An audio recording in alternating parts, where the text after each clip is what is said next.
Babel was counterfeit order. Introduction.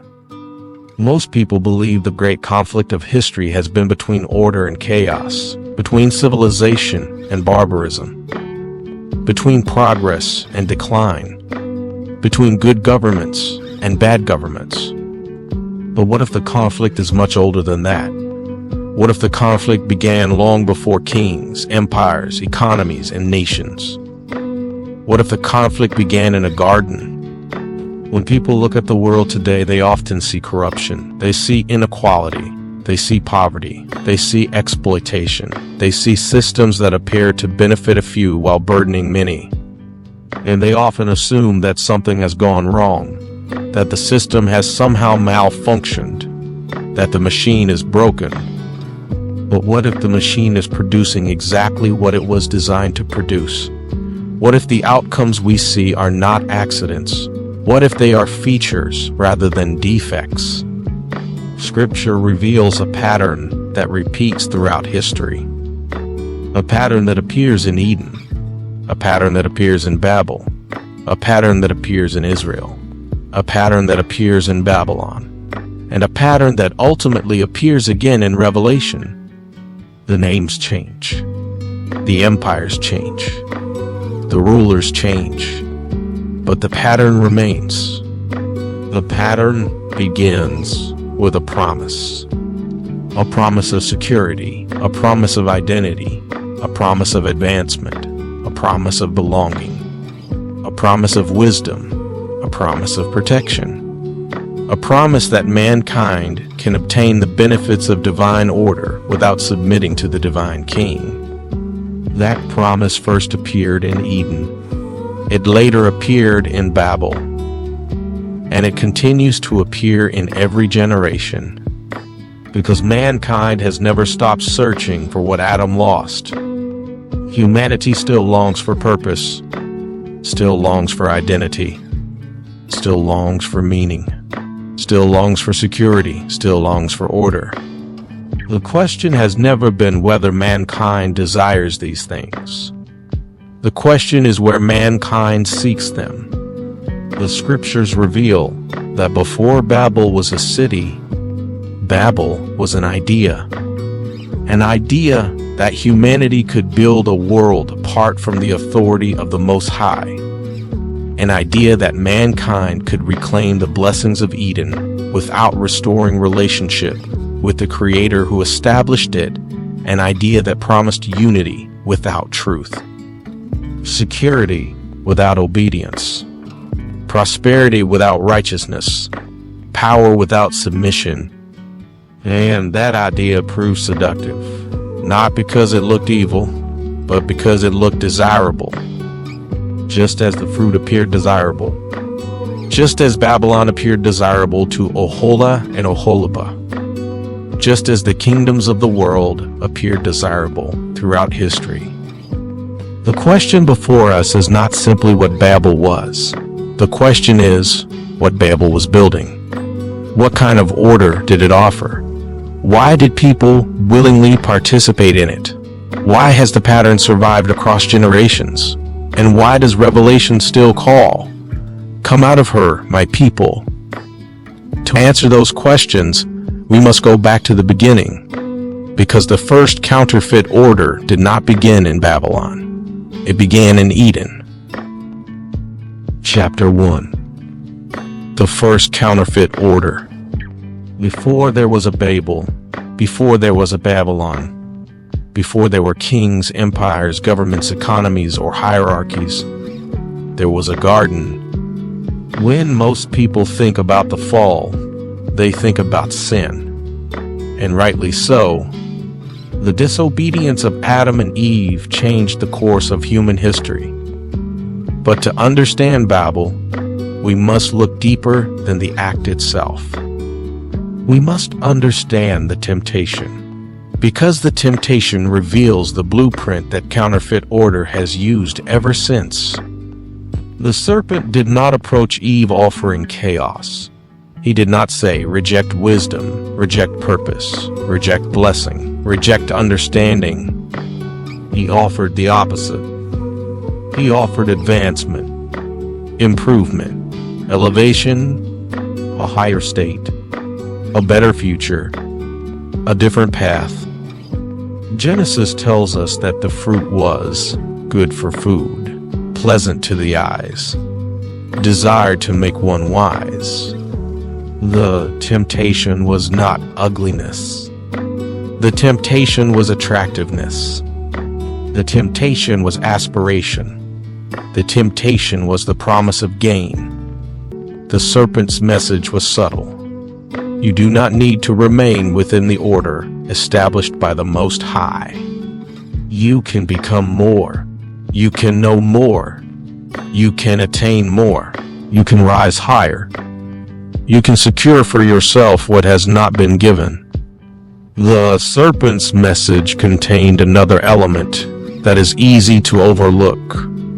He did not merely promise advancement. He minimized consequence. The Creator had warned, "In the day that thou eatest thereof, thou shalt surely die." The serpent responded, "Ye shall not surely die." Notice the strategy. The promise is elevated. The consequence is reduced. The reward is magnified. The cost is minimized. This is one of the oldest patterns of deception in Scripture. Counterfeit order rarely denies that consequences exist. It simply persuades people that the consequences are smaller than they really are. The serpent presents gain without emphasizing loss, advancement without sacrifice, power without cost, wisdom without consequence. Yet the irony is profound. The serpent himself had already experienced separation from his appointed position. He already understood the consequences of departing from divine order. He had already lost what had been entrusted to him. Yet he invites mankind to believe that rebellion carries little cost. This pattern will appear repeatedly throughout history. Babylon consistently advertises the reward, while concealing the burden, advertising the benefit, while minimizing the consequence, advertising the promise, while hiding the cost. The deception is not merely that the offer appears attractive. The deception is that the danger appears insignificant. Notice what is absent. The serpent never says, "Choose disorder, choose destruction, choose suffering, choose death," because counterfeit order rarely presents itself as rebellion. It presents itself as improvement. This is the pattern that will appear again and again throughout Scripture. The deception is not that evil appears evil. The deception is that evil presents itself as wisdom, as progress, as opportunity, as enlightenment, as advancement.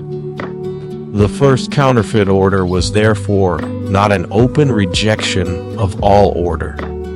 It was the proposal of a competing order, a different source of authority, a different source of truth, a different path to fulfillment, a different path to power, a different path to wisdom. The Creator had already established an order built upon relationship, trust, obedience, alignment, life. The serpent proposed another order, an order built upon self-determination, self-definition, self-exaltation, self-direction. This is why the fall is so important to understanding Babel. Because Babel does not invent a new idea. Babel simply organizes the old idea. The idea that mankind can obtain the benefits of divine order without remaining submitted to the one who established it. Or, at the heart of the temptation was a question: will humanity trust the wisdom of the Creator? Or will humanity pursue wisdom apart from the Creator? Will humanity receive identity from the Most High, or define identity for itself? Will humanity remain aligned with divine order, or construct an order of its own? The choice made in Eden did more than introduce sin. It introduced separation. Separation from truth, separation from purpose, separation from identity, separation from authority, separation from relationship, separation from the order established by the Most High. And yet something remained: the desire. Humanity still longed for what had been lost, still longed for belonging, still longed for purpose, still longed for security, still longed for identity, still longed for wisdom, still longed for power, still longed for life. The fall did not remove those desires. It only separated mankind from their proper source. And once separated from the source, humanity began searching elsewhere, searching through systems, searching through kingdoms, searching through civilizations, searching through institutions, searching through power, searching through one counterfeit order after another. The story of Babel begins there, not with bricks, not with a tower, not with Nimrod, but with a question first asked in Eden: can mankind obtain the blessings of divine order without submitting to the divine king? The rest of history becomes mankind's attempt to answer that question. And the first great attempt would come through a man named Nimrod. Chapter 2: What Adam Actually Lost. When most people think about the fall, they think about what Adam did. But far fewer consider what Adam lost. The scriptures reveal that the consequences of the fall were much deeper than punishment, much deeper than mortality, much deeper than suffering. The fall disrupted the relationship between mankind and the Creator. And because divine order flows from that relationship, the disruption affected every part of human existence.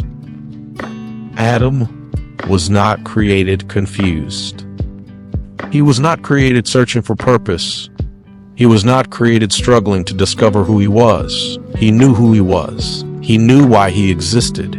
He knew who had created him. He knew what had been entrusted to him. He knew where he belonged.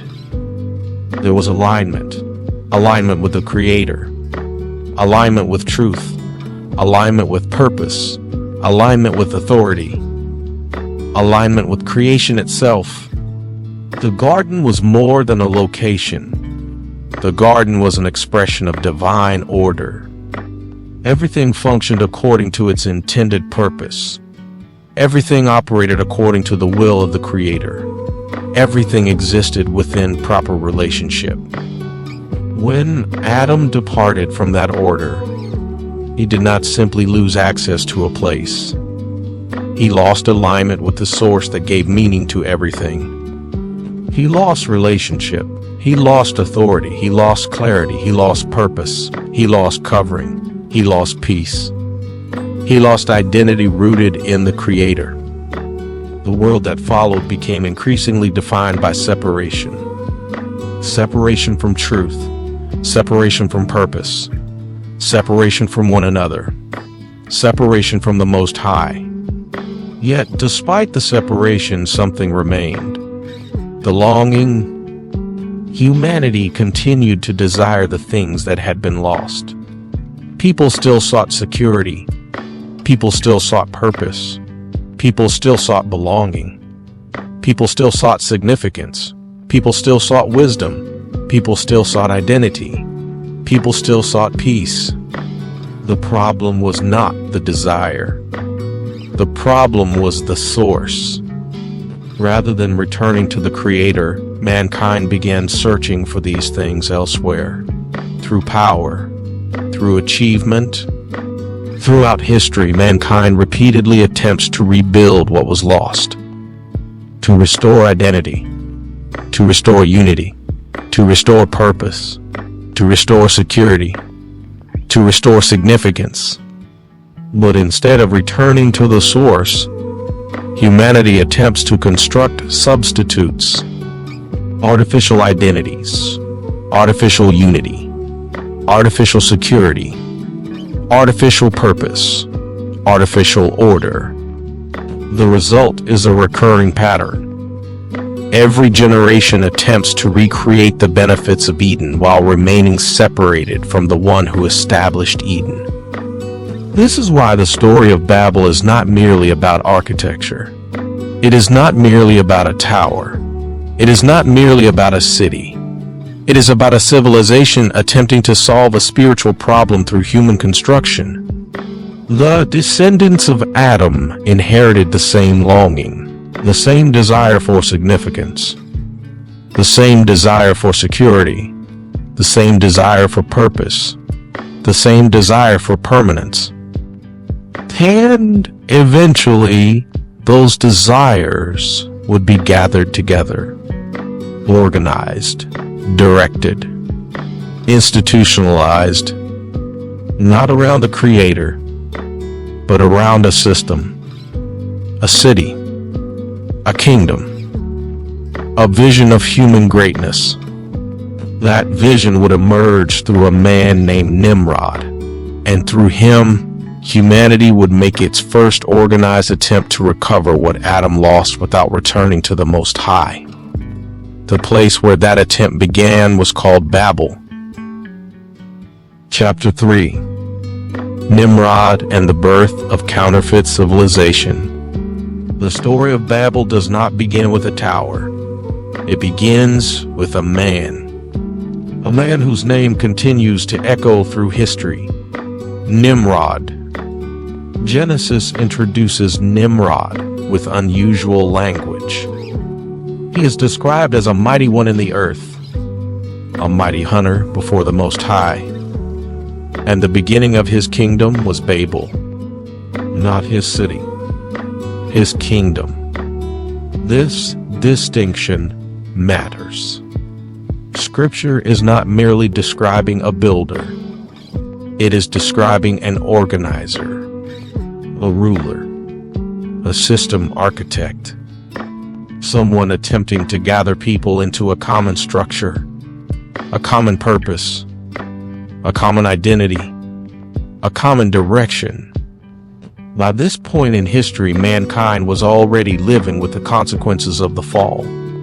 The longing remained. The desire for security remained. The desire for significance remained. The desire for unity remained. The desire for permanence remained.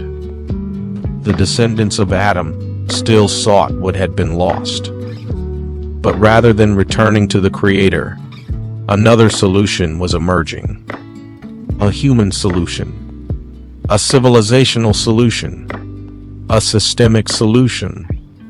The question was no longer, how do we return to divine order? The question was becoming, how do we build our own? This is what makes Nimrod so important. His significance is not primarily military.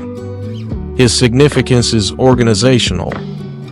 He represents humanity's first large-scale attempt to solve spiritual separation through human structure. The desire itself was understandable. People wanted stability. People wanted protection. People wanted belonging. People wanted meaning. People wanted security. These are not evil desires. The problem was the foundation upon which the solution was being built. Rather than seeking restoration through relationship with the Most High, mankind began seeking restoration through civilization, through institutions, through centralized authority, through collective power, through human achievement. The goal was not merely survival. The goal was significance. The goal was not merely protection. The goal was permanence. The goal was not merely cooperation. The goal was self-determination. This is where the story begins to mirror Eden. because the temptation in Eden was not destruction. The temptation was independence. The belief that mankind could obtain what was desired, apart from submission to the Creator. Now that same belief was being organized into something much larger. No longer an individual choice, no longer a family decision, no longer a local rebellion. A civilization. For the first time, humanity was attempting to institutionalize the Edenic temptation, to build a society around the idea that mankind could flourish apart from divine order. This is why Babel must be understood as more than a city. Cities existed elsewhere. Kingdoms would exist elsewhere. Empires would follow. Babel becomes significant because it embodies a principle, a vision, an alternative order. The builders were not merely stacking bricks. They were constructing a worldview, a system, a philosophy of human organization, a belief about where security comes from, a belief about where identity comes from, a belief about where purpose comes from. For the first time in history, humanity was attempting to recover collectively what Adam had lost individually, but they were doing so without returning to the source of what had been lost. This is why Babel becomes the prototype. Every empire that follows will inherit some version of the same idea. Egypt, Assyria, Babylon, Persia, Greece, Rome, and eventually what Revelation calls Mystery Babylon. The names will change. The rulers will change. The methods will change. But the underlying proposition remains. That proposition is simple. Humanity can create order without submission to the Most High. Humanity can create security without obedience. Humanity can create unity without truth. Humanity can create purpose without covenant. Humanity can create prosperity without righteousness. That belief begins to take visible form in the plains of Shinar. And there, humanity will make a declaration that reveals exactly what Babel was offering. The declaration begins with 3 simple words. Let us build. Chapter 4. The Promise of Babel. When most people read the account of Babel, they focus on the tower. The tower is important, but the tower is not the heart of the story. The words are. Genesis records a conversation among the people. A declaration, a vision, a mission statement. And hidden within that declaration is the promise of Babel. The people said, "Let us build. Let us make a name for ourselves, lest we be scattered abroad upon the face of the whole earth." These words reveal far more than construction plans. They reveal what humanity was seeking. And perhaps more importantly, what humanity feared. Notice what is absent. The people do not say, "Let us rebel. Let us become wicked. Let us oppose the Most High. Let us destroy ourselves." Instead, they speak the language of civilization, the language of unity, the language of progress, the language of security, the language of purpose. This is what makes Babel dangerous. It does not present itself as evil. It presents itself as desirable. Consider the promises hidden in the text. Let us build. A promise of purpose. A promise of achievement. A promise of collective identity. A promise that together we can create something greater than ourselves. Let us make a name for ourselves. A promise of significance.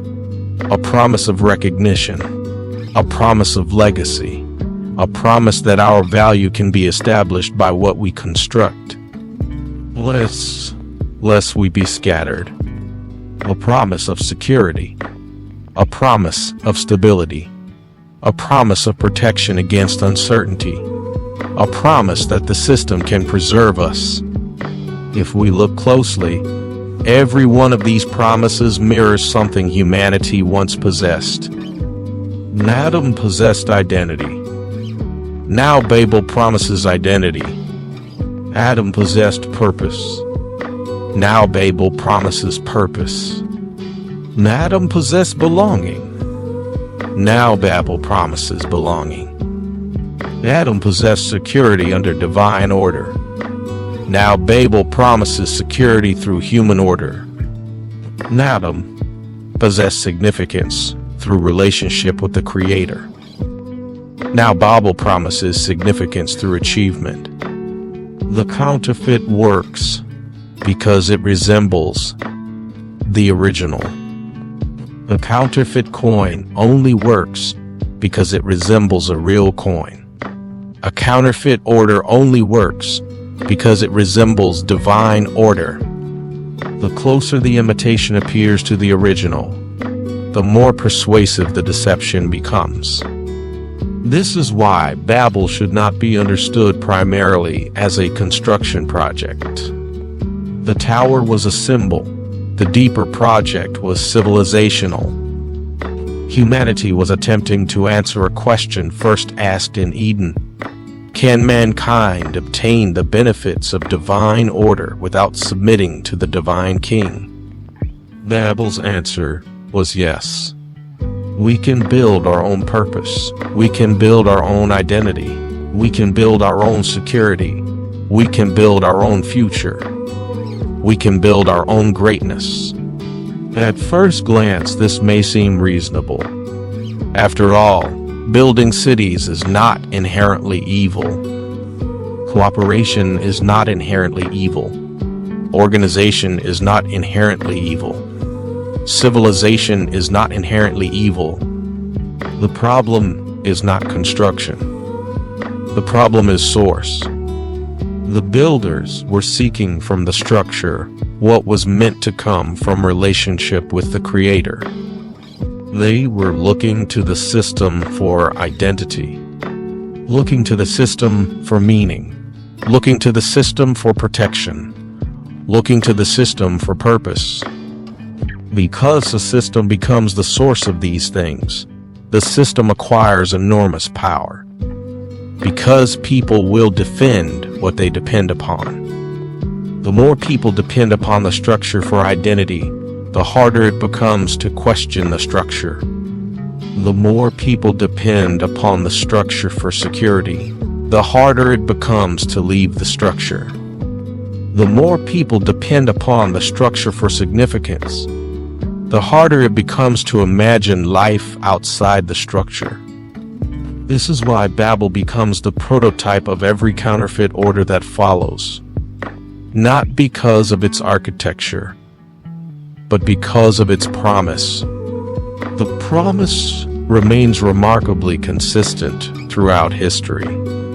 Security without obedience, unity without truth, prosperity without righteousness, identity without covenant, purpose without submission, blessing without he who blesses. That promise continues to attract humanity because it appeals directly to the desires left behind after Eden. But there's a problem hidden within Babel's promise. A problem that every counterfeit order eventually encounters. The system can promise Eden, but it cannot produce Eden, at least not for everyone. Sooner or later, someone must bear the burden. Someone must support the structure. Someone must sustain the system. Someone must pay the cost. And that brings us to the hidden architecture beneath Babel. The structure that allows a few to enjoy the promises, while many carry the burden. The structure symbolized throughout history by a single shape, a pyramid. Chapter 5. The Pyramid of Babel. Babel promised identity. Babel promised security. Babel promised purpose. Babel promised unity. Babel promised significance. But every promise contains a question. How will the promise be sustained? Who bears the cost? Who carries the burden? Who supports the structure?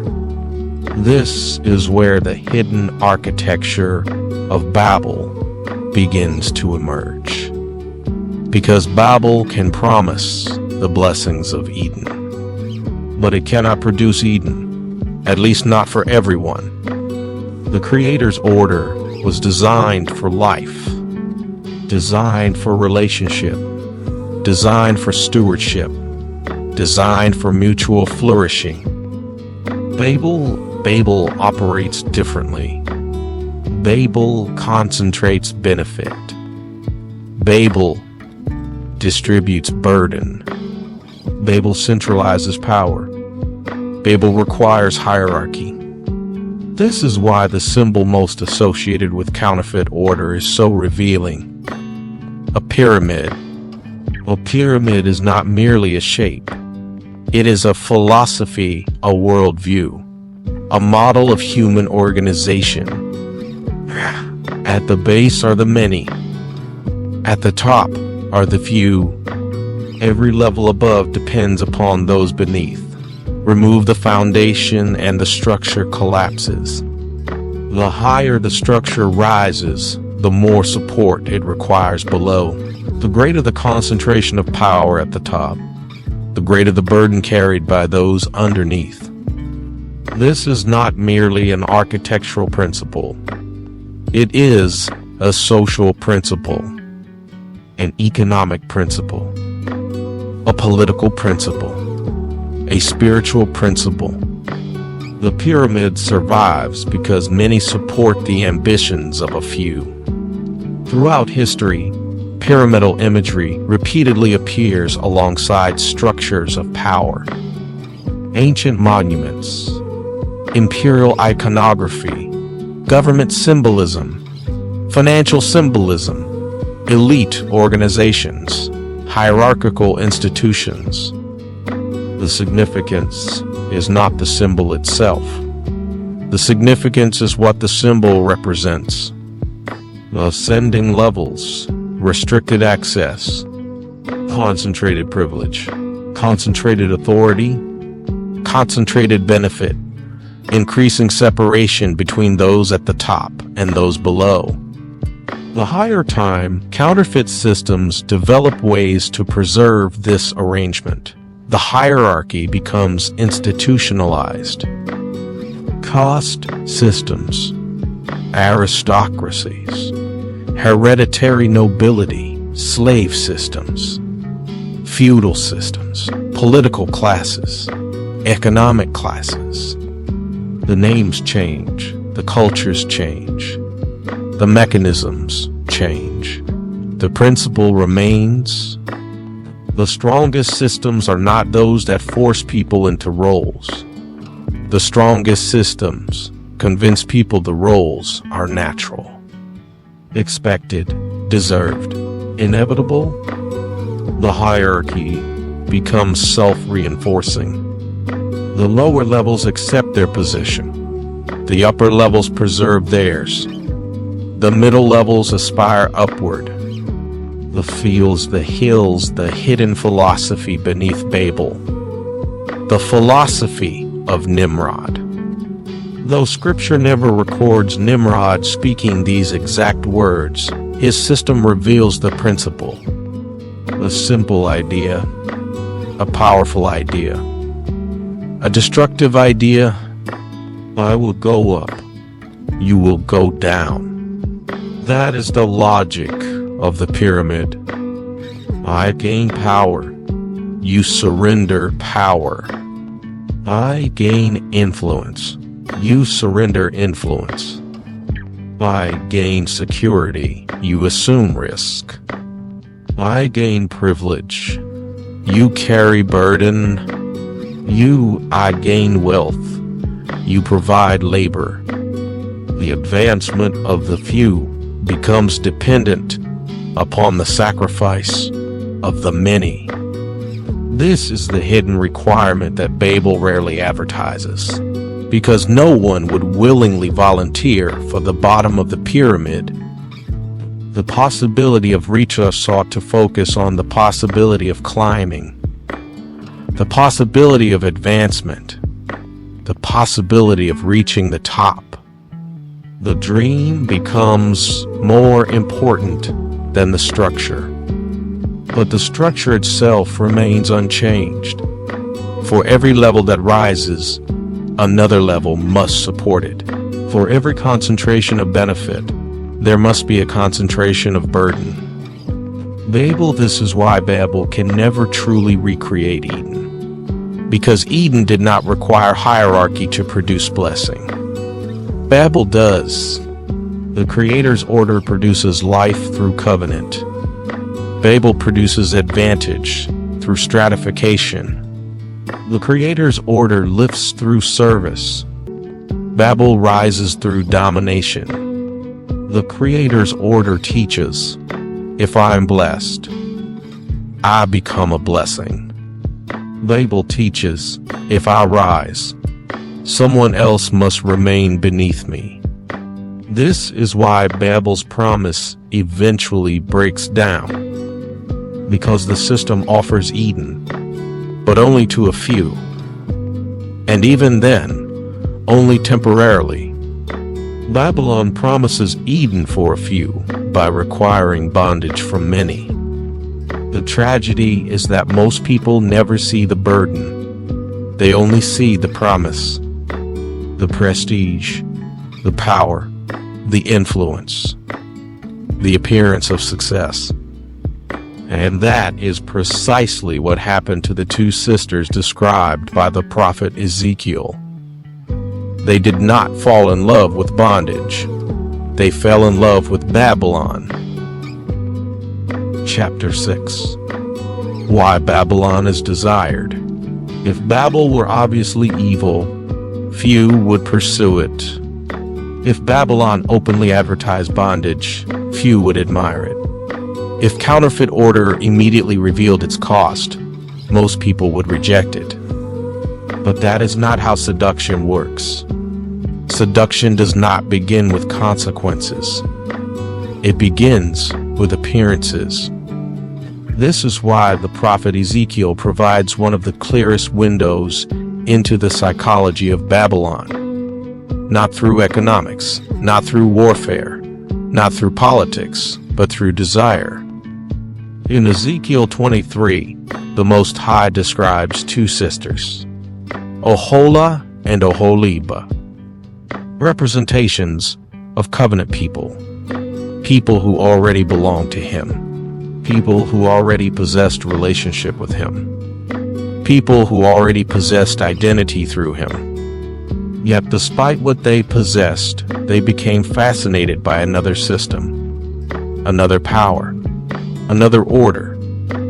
The text repeatedly describes what captured their attention. Assyrian rulers, Babylonian rulers, military strength, fine clothing, prestige, power, influence, authority, status. Notice what is missing. The sisters do not admire chains. They do not admire oppression. They do not admire extraction. They do not admire bondage. They admire appearances. They see the glory. They do not see the burden. They see the power. They do not see the machinery. They see the prestige. They do not see the cost. This is one of the most important principles in understanding Babylon. People rarely desire bondage.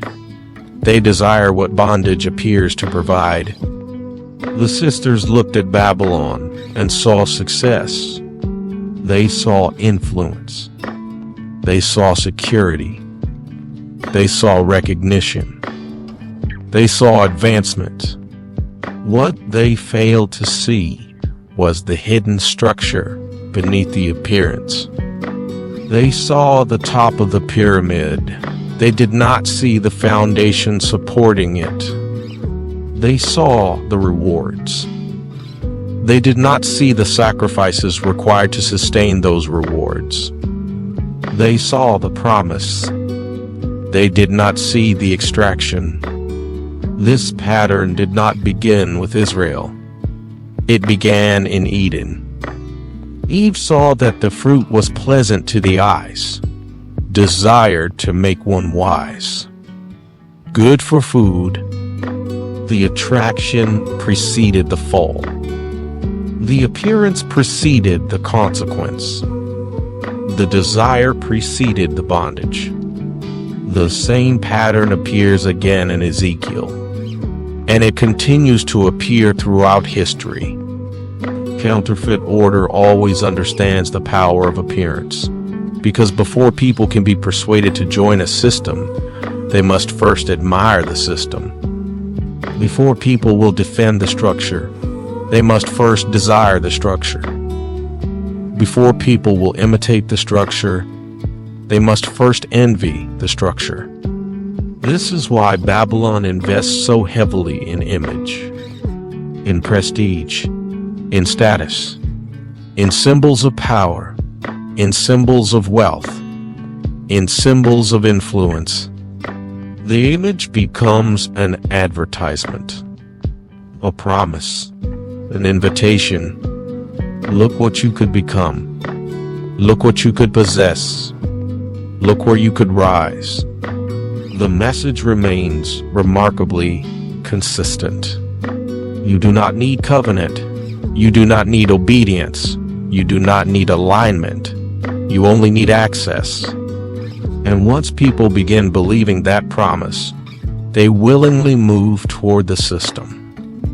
This is where many misunderstand Babylon. They imagine conquest occurring first. They imagine domination occurring first. They imagine force occurring first. But Babylon rarely conquers through force before it conquers through desire. Desire opens the gate. Admiration lowers the walls. Aspiration creates vulnerability. The conquest of the mind often precedes the conquest of the body. This is why the prophet spends so much time describing attraction. Because attraction explains participation. People follow what they admire. People imitate what they celebrate. People defend what they desire. Now this brings us to another critical question. How does Babylon transform admiration into participation? How does desire become assimilation? How does fascination become loyalty? How does attraction become service to the system? Because Babylon does not survive merely by being admired. Babylon survives by recruiting participants. People who embrace its values. People who normalize its priorities. People who promote its promises. People who help sustain the structure. The prophet shows us how the seduction begins. The next step is understanding how people become part of the system itself. And that is where the ladder of assimilation begins. Chapter 7. The Ladder of Assimilation. Babylon does not survive because people fear it. Babylon survives because people join it.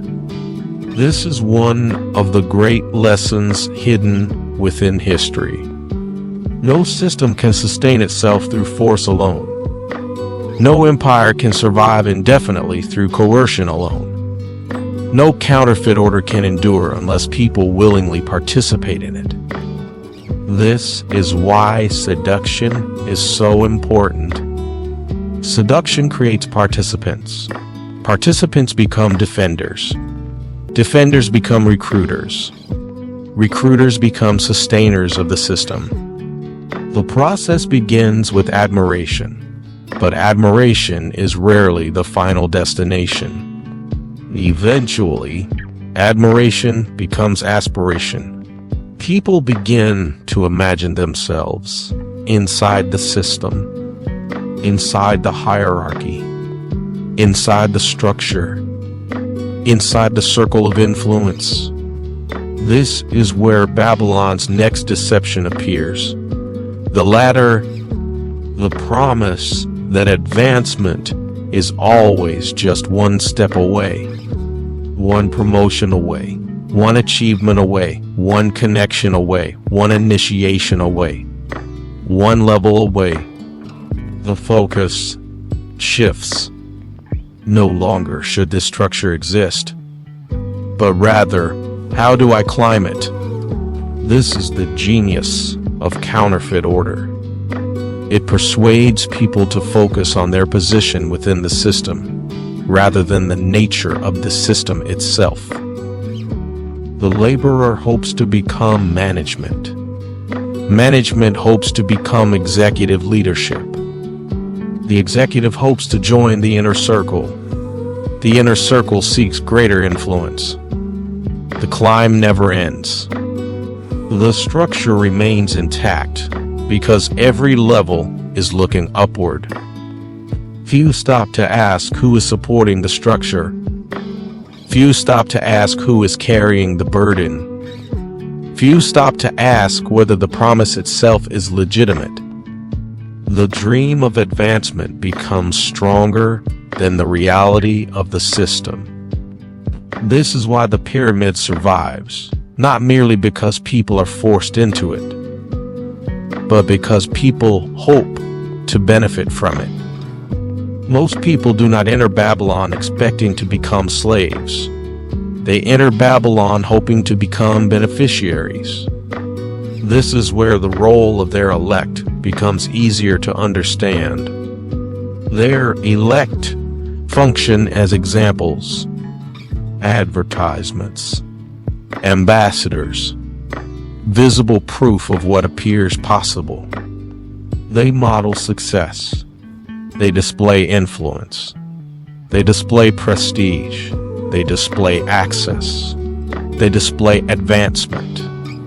The message is simple. Look at what the system can provide. Look at what the system can make you. Look at what the system can give you. Whether they realize it or not, they become recruiters for the structure. Because people imitate what they admire. People pursue what they celebrate. People normalize what they repeatedly observe. Before Babylon captures behavior, Babylon captures imagination. This is why symbols matter. Status matters.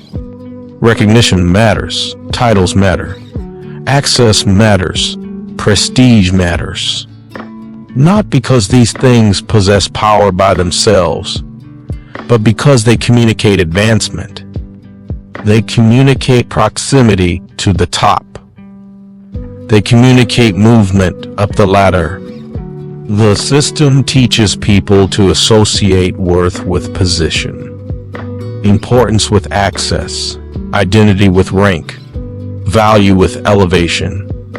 Once those beliefs take root, people begin policing themselves, competing with one another, measuring themselves against one another, defending the structure that is exploiting them.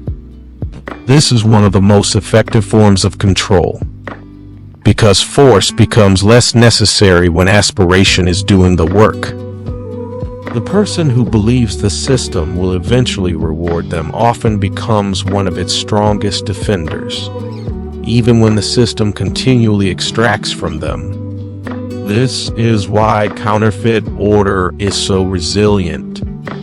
The people at the bottom dream of becoming the people at the top. The people in the middle dream of moving higher. The people at the top work to preserve their position. Every level becomes invested in the continuation of the structure. The hierarchy becomes self-sustaining. This is not merely a political phenomenon, or an economic phenomenon, or a social phenomenon. B. It is a spiritual phenomenon. The same temptation first offered in Eden continues to operate. Rise higher. Become more. Exalt yourself. Attain what has not been given. Secure through your own efforts what only the Creator can provide through covenant. The promise changes. The temptation remains. Babylon, because people continue to desire what Babylon promises, Babylon continues to find participants. This explains why the system survives generation after generation. But another question remains. How did Babylon evolve from visible domination into a system that often hides its mechanisms entirely? How did open bondage become invisible bondage? How did ancient Babylon become mystery Babylon? That evolution reveals one of the most dangerous developments in the history of counterfeit order. Chapter 8. Early Babylon and Mystery Babylon. Many people imagine Babylon as a single empire, a single kingdom, a single place in history. Scripture presents something much larger. Babylon is an empire, but Babylon is also a pattern, a spirit, a system, a counterfeit order that evolves across generations. The names change. The rulers change, the methods change, the structure remains. This is why the Babylon of Genesis is connected to the Babylon of Revelation. Not because they are identical in appearance, but because they operate according to the same underlying philosophy. The philosophy of Nimrod. I will go up, you will go down. The difference is that Babylon becomes more sophisticated over time. Early Babylon was direct. Mystery Babylon is concealed. The ancient Babylon did not hide what it was. Kings were visible, masters were visible, conquerors were visible, chains were visible, tribute was visible. The hierarchy was visible. The people understood who ruled them. The people understood who benefited. The people understood who carried the burden. Babylon openly glorified domination. The conqueror conquered. The ruler ruled. The master commanded. The slave obeyed. The arrangement was often brutal, but it was rarely hidden. Mystery Babylon operates differently. The hierarchy remains. The extraction remains. The concentration of benefit remains. The burden remains. But the mechanisms become increasingly difficult to recognize. Power moves behind institutions. Authority moves behind systems. Control moves behind layers of complexity. The chains become harder to see. Ancient Babylon frequently enslaved the body. Mystery Babylon often enslaves the mind first. This is what makes Mystery Babylon so effective. People often participate willingly. The system presents itself as freedom, while creating dependence, while presents itself as opportunity, while creating obligation, while presents itself as prosperity, while creating extraction. The appearance changes. The function remains. Debt becomes a mechanism. Interest becomes a mechanism. Usury becomes a mechanism. Taxation becomes a mechanism. Institutional dependency becomes a mechanism. And these do not discriminate completely. The structure learns how to secure compliance without visible chains. The debtor may believe himself free, yet every decision becomes governed by obligation. The dependent may believe himself independent, yet his survival becomes tied to the structure. The consumer may believe he possesses ownership, yet ownership itself may be financed through perpetual indebtedness. The system becomes increasingly difficult to recognize because participation begins to feel voluntary. This is why Mystery Babylon often relies upon complexity. Complex systems obscure responsibility. Complex systems obscure accountability. Complex systems obscure the source of extraction. When people cannot identify the mechanism, they often blame themselves. This becomes one of the great innovations of Mystery Babylon. The burdened are taught that their burden is personal failure. The dependent are taught that their dependence is personal failure. The struggling are taught that their struggle is personal failure. In some extreme examples, the struggle is taught as an identity, a source of pride, a thing to be taught to generations of children, instead of the ways of the Most High. The structure disappears from view. The individual becomes the focus. The system remains protected. Another mechanism emerges as well: instability. Ancient Babylon often controlled through direct force. Mystery Babylon frequently controls through uncertainty. Yuga-di economic cycles, financial crises, conflict, fear, scarcity, instability. A population seeking security becomes increasingly dependent upon the structure that promises to provide it. The irony is profound. The system often presents itself as the solution to conditions that the system itself helps create.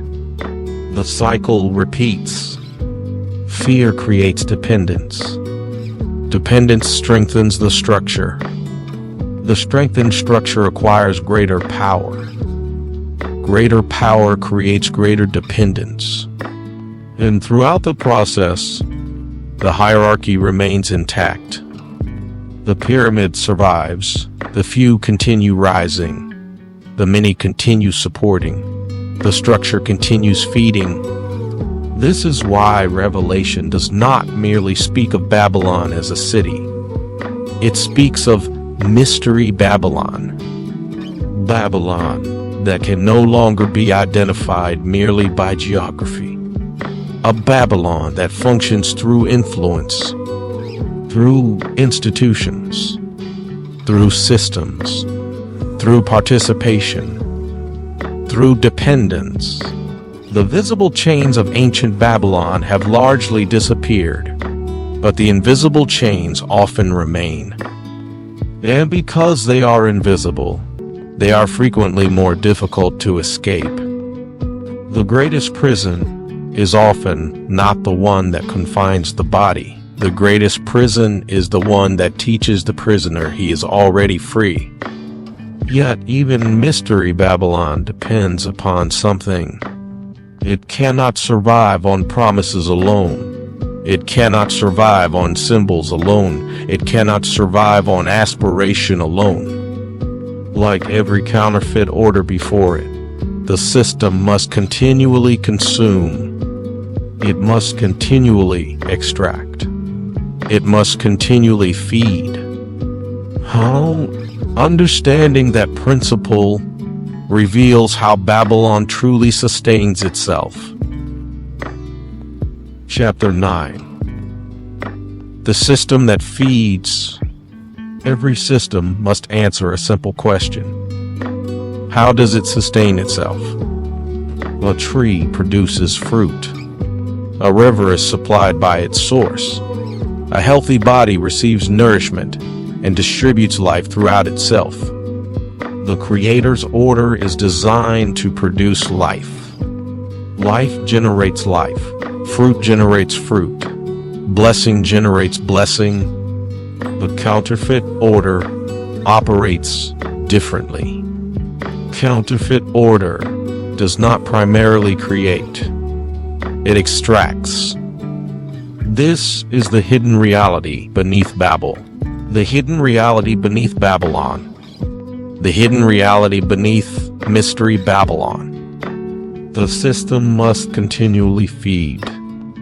It must consume labor, consume resources, consume attention, consume time, consume identity, consume generations, consume human potential. Without continual feeding, the structure cannot survive. This is why the pyramid requires a foundation. The higher the structure rises, the greater the demand placed upon those supporting it. That's why the philosophy remains unchanged. I will go up. You will go down. The few rise through the support of the many. The benefits concentrate upward. The burdens flow downward. Because this pattern has existed for so long, many people assume something that is not necessarily true. They assume the system is broken. They look at poverty, debt, dependence, economic struggle, concentrated wealth, concentrated influence, and they conclude that the machine must be malfunctioning. But what if the machine is producing exactly what it was designed to produce? What if the outcomes are not accidental? What if they are structural? This is one of the most uncomfortable questions in the entire discussion. Concentrated depends upon concentrated power, concentrated benefit, continuous extraction, and permanent dependency. Then unequal outcomes are not anomalies. They are requirements. The pyramid cannot function if everyone occupies the top. The structure requires levels. The structure requires burden bearers. The structure requires supporters. The structure requires participants. This is why a system may hate its slaves, but never truly wants them to leave. This does not mean every individual within the structure understands it, nor does it mean every person at the top consciously designed it. Many inherit their position and are told of its true nature. The point is deeper. The architecture itself produces predictable outcomes. And because those outcomes are predictable, the system develops another layer of protection, a narrative. The burdened are taught. You failed. You lacked discipline. You lacked intelligence. You lacked ambition.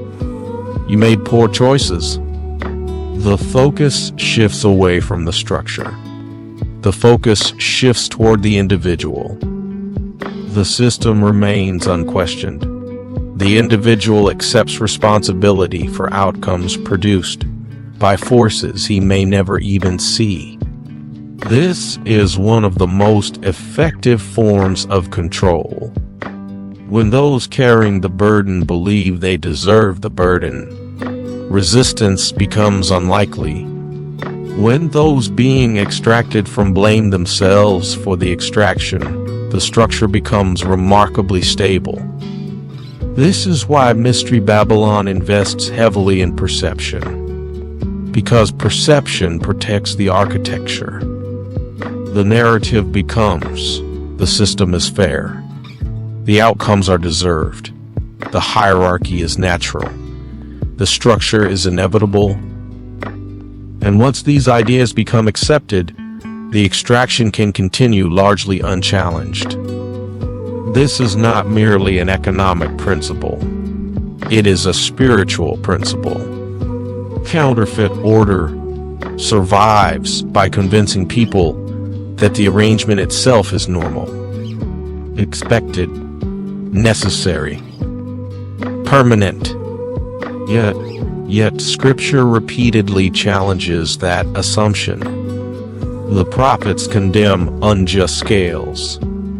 unjust measures, the exploitation of the poor, the devouring of widows, the accumulation of wealth through oppression, the abuse of authority. Why? Because divine order does not measure success the way Babylon measures success. Babylon measures accumulation. The Most High measures stewardship. Babylon measures status. The Most High measures faithfulness. Babylon measures elevation. The Most High measures service. Babylon measures power. The Most High measures righteousness. The difference is profound. One system consumes life. The other produces life. One system requires continual feeding. The other provides continual nourishment. One system survives through extraction. The other flourishes through covenant. This is why Babylon must continually recruit, continually expand, continually acquire, continually consume. The system can never be satisfied because consumption is built into its foundation. And once that reality is understood, another question emerges. If Babylon survives because people continue to participate in its values, its measurements, its ambitions, its definitions of success, then what exactly does Revelation mean when it says, "Come out of her, my people"? Because perhaps the command is deeper than leaving a place. Perhaps the command is about leaving a way of thinking. Chapter 10. Come out of her.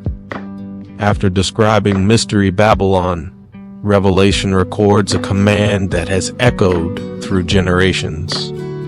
A command directed toward the people of the Most High. A command that remains just as relevant today as when it was first written. And I heard another voice from heaven saying, "Come out of her, my people, that ye be not partakers of her sins, and that ye receive not of her plagues." Revelation 18-4. For many people, the immediate question is simple. Come out of where? Leave what? Leave which nation? Which city? Which government? Which institution? These questions are understandable, but they may not go far enough. Because throughout this study, we have seen that Babylon is more than a location, more than a kingdom, more than an empire, more than a government. Babylon is a pattern, a philosophy, a counterfeit order, a way of organizing life apart from the authority of the Most High. If that is true, then coming out of Babylon cannot merely mean relocating physically, but how a person can leave a city and still think like Babylon. Well, a person can leave an institution and still think like Babylon. A person can leave a nation and still think like Babylon. The command must therefore reach deeper. It must reach values, priorities, measurements, assumptions, desires, ambitions, definitions of success. Because these are the things Babylon uses to sustain itself. Babylon teaches people to measure worth by status. The Most High measures faithfulness. Babylon teaches people to measure success by accumulation. The Most High measures stewardship. Babylon teaches people to seek elevation. The Messiah teaches service.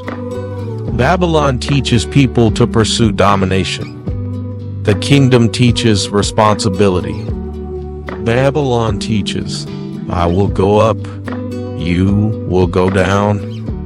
The Messiah teaches, he that is greatest among you shall be your servant. The contrast could not be clearer. The philosophy of Babel seeks advancement through hierarchy. The kingdom seeks restoration through covenant. The philosophy of Babel seeks power through control. The kingdom seeks authority through obedience. The philosophy of Babel seeks security through systems. The kingdom seeks security through relationship with the Creator. This is why Revelation calls people out of Babylon. Not merely because Babylon is corrupt, but because Babylon teaches people to desire what Babylon desires. And once those desires take root, Babylon no longer requires chains. The mindset itself becomes the prison. People begin measuring themselves according to Babylon standards, competing according to Babylon's rules, pursuing Babylon's rewards, defending Babylon's priorities, without realizing they have become participants in the very system they wish to escape. This is why the command is so profound. Come out of her. Come out of her material use. Come out of her ambitions. Come out of her measurements. Come out of her definitions of success. Come out of her dependencies. Come out of her way of thinking. Because the greatest victory Babylon achieves is not physical control. The greatest victory Babylon achieves is convincing people that Babylon's way is normal, natural, necessary, inevitable. Yet, Scripture repeatedly reminds us that another order exists. An order not built upon extraction.